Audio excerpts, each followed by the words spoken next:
সম্প্রতি সময়ে হাসনাত আব্দুল্লাহ এবং সার্জিস আলমকে ট্রাক চাপা দিয়ে হত্যা চেষ্টা চালানো হয়েছে। এই হত্যা চেষ্টার সাথে কি ভারত সরাসরি জড়িত, কিংবা কথিত পালিয়ে যাওয়া শেখ হাসিনা যিনি বর্তমানে ভারতে অবস্থান করেছেন তার ষড়যন্ত্র কি এখানে কাজ করেছে? যদি কাজ করে থাকে এবং আমরা অতীতের কিছু ঘটনা বিশ্লেষণ করে এটাই বোঝার চেষ্টা করব যে এই ঘটনার সাথে কারা সরাসরি জড়িত থাকতে পারে।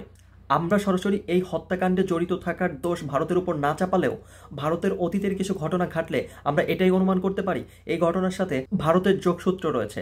চলুন জেনে নেই সেই ঘটনাগুলো, অতীতে যেগুলো ভারত ঘটিয়েছিল। সাম্প্রতিক সময়ে মে থেকে জুন মাসের মধ্যে মাত্র ৪৫ দিনের মধ্যে ভারত আন্তর্জাতিক মহলে তিনটি হত্যাকাণ্ড ঘটিয়েছে। ৬ মে ২০২৩ পাকিস্তানের খালিস্তান কমান্ডো ফোর্সের নেতা পরমজিৎ সিং পারজোয়াকে হত্যা করে।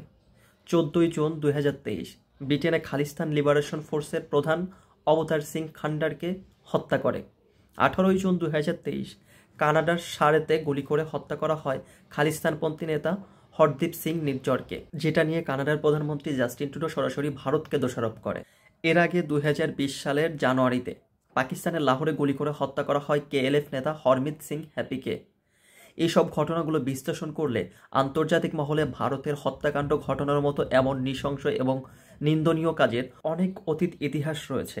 ২০২৩ সালের মে থেকে জুন মাসে মাত্র ৪৫ দিনের মধ্যে ৩টি হত্যাকাণ্ড ঘটানো হয়েছে এবং এর আগে ২০২০ সালে আরও একটি ঘটনা ঘটানো হয়েছে। এসব ঘটনা ভারত ঘটিয়েছিল মূলত ভারতের অভ্যন্তরীণ খালিস্তান আন্দোলনকে দমানোর জন্য। ১৯৮০ থেকে ৯০-এর দশকে খালিস্তান আন্দোলন ভারতের পাঞ্জাবে একটি বড় সংকট হয়ে দাঁড়িয়েছিল। ভারত মাঝখানে দাবি করে খালিস্তানি কার্যকলাপ চালানোর জন্য বিদেশের মদত দেওয়া হচ্ছে, যার কারণে খালিস্তানি নেতারা বিভিন্ন দেশে ছড়িয়ে থাকলেও তাদের কার্যকলাপ এখনও ভারতের অভ্যন্তরীণ নিরাপত্তার জন্য হুমকি, যার কারণে ভারত এই হত্যাকাণ্ডগুলো ঘটায়। ঠিক একইভাবে ইতিমধ্যে আমরা দেখতে পেয়েছি ভারত যেভাবে বাংলাদেশকে শোষণ করে রাখত, ভারত বাংলাদেশকে কলোনি হিসেবে ট্রিট করত, সেই জায়গা থেকে ভারতের পালিত খুনি ফ্যাসিস্ট হাসিনা, স্বৈরাচার শেখ হাসিনাকে যেভাবে বাংলাদেশ থেকে তাড়িয়ে ভারতে পালিয়ে যেতে বাধ্য করা হয়েছে, সেই ঘটনায় ভারত খুবই আহত এবং মর্মাহত। ভারতের হাত থেকে বাংলাদেশের মুক্তি পেয়ে যাওয়া এটা ভারত কখনোই মেনে নিতে পারছে না, যার কারণে এই বৈষম্য বিরোধী ছাত্র আন্দোলনে যারা প্রথম সারি থেকে নেতৃত্ব দিয়েছিল সেই নেতাদেরকে হত্যা করার জন্য ভারত চেষ্টা চালাতেই পারে। অতীতের ঘটনা এবং বর্তমান ঘটনা বিশ্লেষণ করলে এটা খুব সুন্দরভাবে বোঝা যায়। এছাড়াও কথিত পালিয়ে যাওয়া ফ্যাসিস্ট শেখ হাসিনা, যিনি এখন ভারতে অবস্থান করেছেন, দেশ থেকে হাজার হাজার কোটি কোটি টাকা লুটপাট করে পাচার করে নিয়ে যাওয়া, সেই টাকা খরচ করে বাংলাদেশের মধ্যে একটা বিশৃঙ্খল পরিবেশ তৈরি করার চেষ্টা তিনি বহুদিন ধরে চালিয়ে যাচ্ছেন।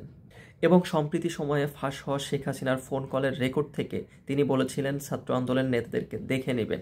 এটা সেই ফোন কলে বলা কার্যক্রমেরই একটা অংশ হতে পারে। ট্রাক চাপা দিয়ে হাসনাত আব্দুল্লাহ এবং সার্জিস আলমকে হত্যা করার যে ঘটনা, এটা কি শুধুই দুর্ঘটনা নাকি আসলেই একটা ষড়যন্ত্র?